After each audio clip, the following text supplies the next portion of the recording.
Hey everyone. So, as you can see, now that you guys know what the proper way is in terms of from getting the block out and making sure that it's subdividable and basically just preparing it for ZBrush and basically to create it as as our base for our ZBrush model when we're creating our high poly. So as you noticed in that previous high quality workflow that you could basically use the block out as your high poly as well to create your high poly mesh, and you can also use it as for your low poly when you try to bake. So it's if you think about it, it's like killing two birds in one stone. Basically just using one blackout mesh that you have it at around 80 to 90% of the silhouette, but you're not just really limited to having just this low poly mesh. You could still modify this object the way you want it, the way the shape you like.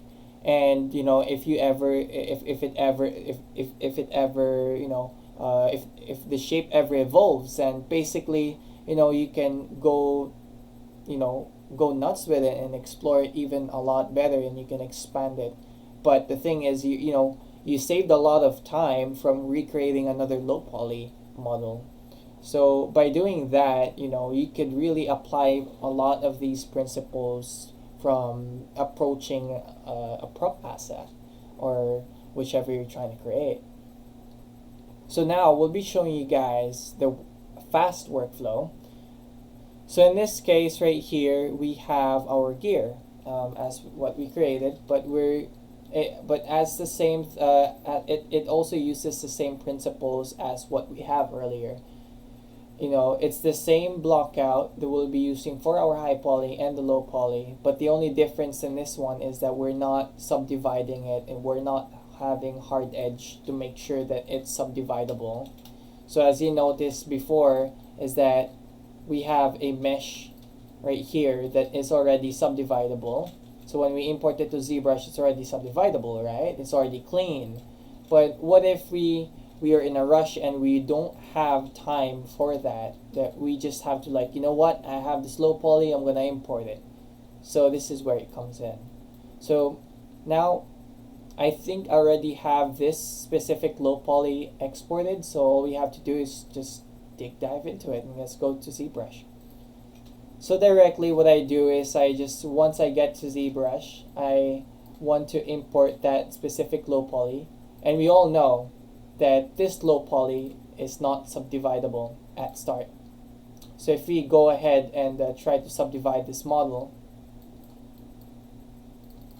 we already expect that it's gonna have a lump sum disgusting look like this, which it's not really what we're aiming for.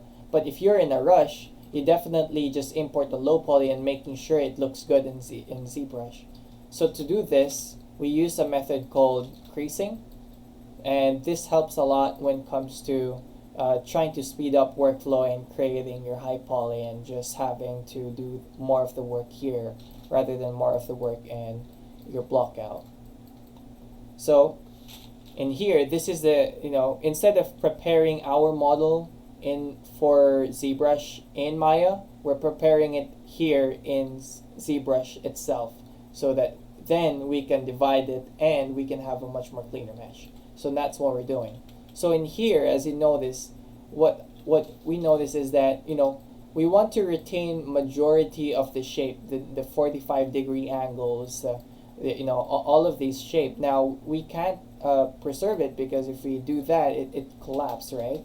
So to approach this problem, you can either use two methods. You can turn off the subdivide mode and keep doubling the number and then turning it on again, and then now you have something that looks clean. But the downside of this is that we have these ugly looking lines everywhere we go, which it's supposed to be clean like this, right? If you notice, this is our high quality ones and this is our quickly made ones, right? And you notice the difference on that, which is not what we're aiming for. So to fix this issue, we're going to use one thing that we commonly use here in ZBrush, and that is creasing. So we're gonna go ahead and go to ZBrush right here. So as you see this menu right here, you see the crease tab, not crease tab. Oh my gosh. So we have the crease tab, and we're gonna set this 180 tolerance to just 45-degree angle, so that we're the creasing is not affected throughout the model itself. So the reason why we're going to do this is that if you think about it, let me go to differentiating matcap. So if we just stick to 180, it's gonna apply everything in that same 180. So I'm gonna go ahead and so if we press crease,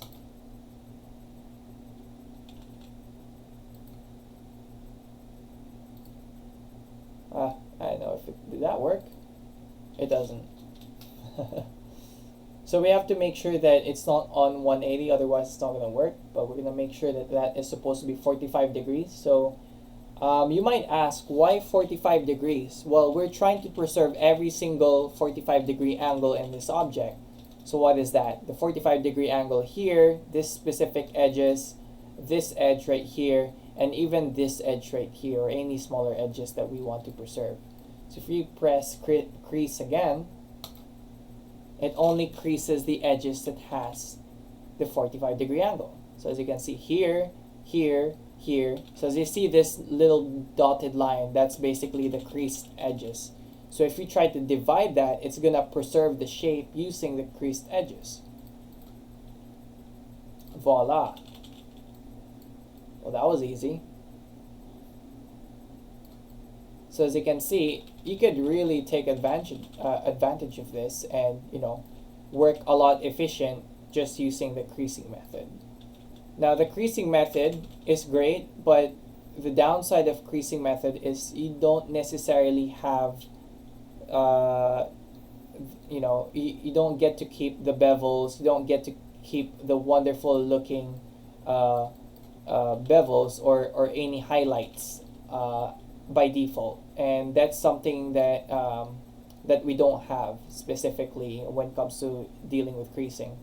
Because if we have a subdivided model already that we just have to import, we basically control every single creases here, or edge highlights or bevels, based on what we like. But we can't really do that necessarily on here because we don't have any tools for that yet. Well, actually we do, but it's not as complex as of the moment. So to fix this, the only thing that we could use an advantage is if we try to bevel it again. So what I'm going to do here is we're going to go ahead and press Dynamesh, and then we're going to turn off our blur and then Dynamesh this. Voila! Now we have a clean model, but we still have sharp edges. So what I usually do, my next step through this is, sometimes I would continue, beveling it. Like if I were to do this for realistic assets, I would go ahead and go to my deformation, and I'm going to polish this instead, and I'll have the nice edging, or use relax for that matter. But the downside of this is that every single segment that you have here is affected. So all of the edges is consistent wise on every single edge. So you really can't have large beveling here, smaller edges here. So you don't have that much control over having to do it in Substance. So that's why we're calling it the fast method, because all you have to do is just import it, crease it, and done. So let's go ahead and so I think one way that you could try to control your creasing is you can mask out a certain area, and you can try to increase this polish in this certain area instead. So you can increase it more and more and more the way you like it.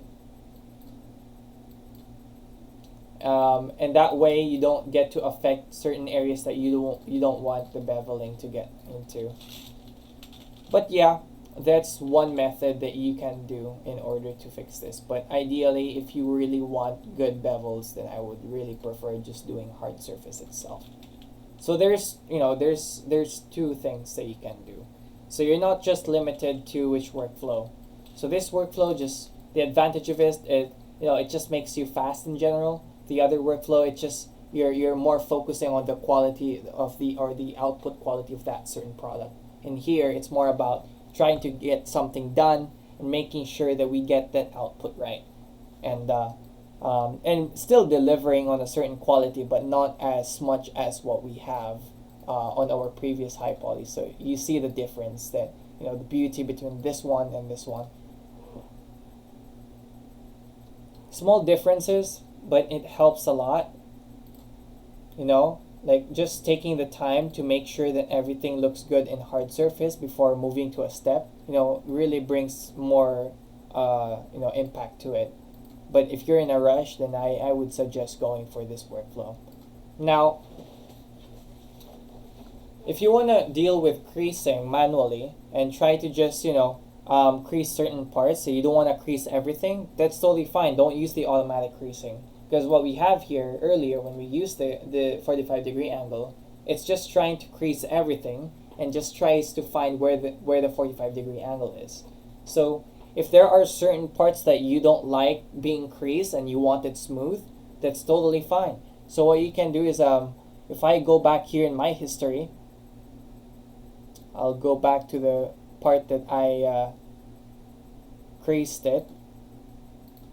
So this is the, alright, okay, so we're back in our history. So if you want to get rid of certain creasing, like let's say I don't want this layer to be creased, that's totally fine.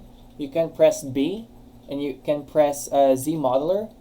And once you're here, you just have to select the edge loop or the edge that you want to get rid of the crease. So in this case, what I can do is I'm going to go press the spacebar, go to crease, and then go to edge loop and edge loop partial, or you can go for a full poly loop, so if that's up to you. But I would go for the edge loop partial most of the time.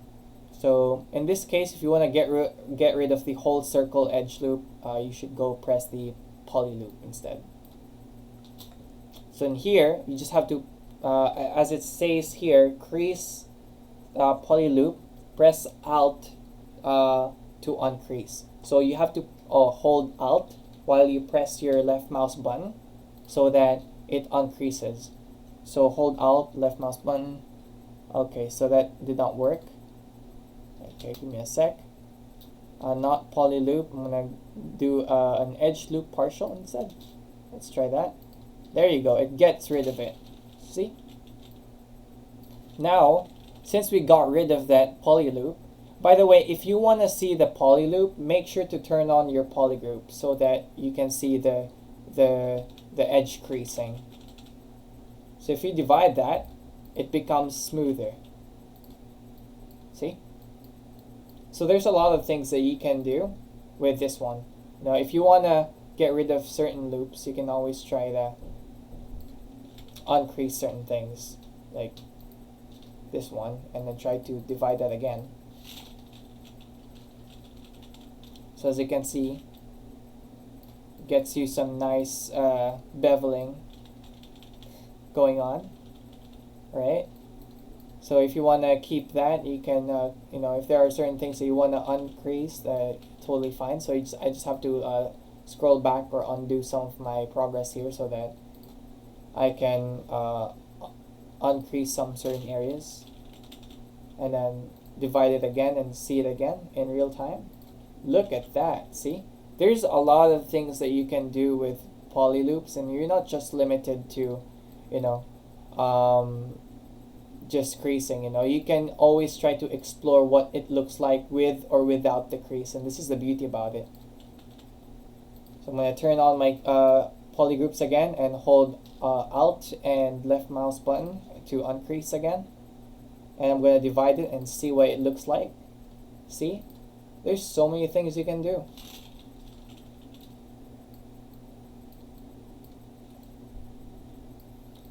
let's say you want to crease them back, right? You don't want this certain uncreasing, so how do you get it back? So to do that, I just have to get back to my low poly information, or you press the low res version.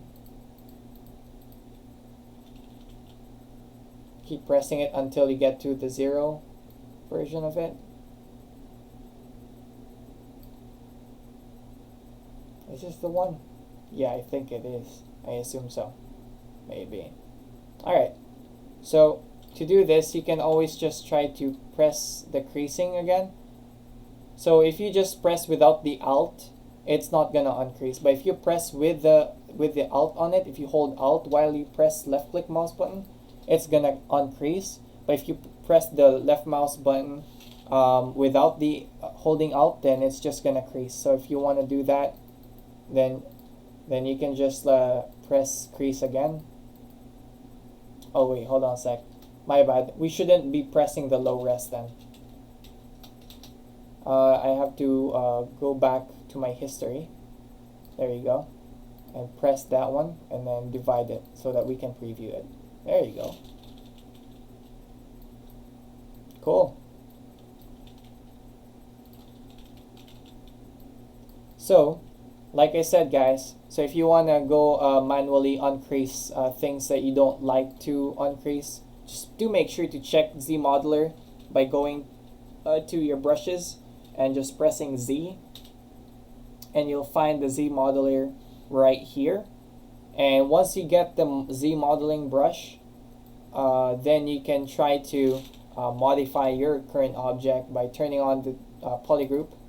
And if you don't want a certain a certain poly group or a certain crease edge, all you have to do is just go ahead and press Alt. And if you're not in this state yet, then you can just try to go first in creasing, and then from there you go to edge loop partial, and then you can press the Alt, hold Alt, and then press the left mouse button to uncrease, and then you can divide it again. There you go.